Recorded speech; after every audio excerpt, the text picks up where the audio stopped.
இன்றைய நாள் எல்லாத்துக்கும் இனிய நாளாக அமையட்டும். இன்றைக்கி என்ன பார்க்க போகிறோம் அப்படின்னா, ஒரு விடுகதை பார்க்கலாம் வாங்க. ஒரு அரசன் இறக்கும்போது தன் 3 பிள்ளைகளுக்கு 30 தங்க குடங்களில் தங்க காசுகளையும் விட்டு சென்றார். அதில் முதல் 10 குடங்களில் தங்க காசுகள் முழுமையாகவும், அடுத்த 10 குடங்களில் அரைவாசியாகவும், அடுத்த 10 குடங்கள் வெறும் தங்க குடங்களாகவும் இருந்தன.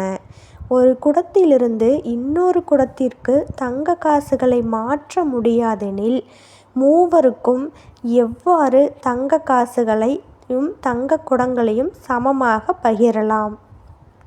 அப்படின்னா அந்த 30 குடங்களில் எப்படி 3 பேர்த்துக்கும் சமமாக பிரித்து கொடுப்பாங்க அப்படிங்கிறத நீங்கள் கமெண்ட் பாக்ஸில் கமெண்ட் பண்ணுங்கள். நம்ம சேனல் பிடிச்சிருந்தது அப்படின்னா சப்ஸ்கிரைப் பண்ணிடுங்க, லைக் பண்ணிடுங்க.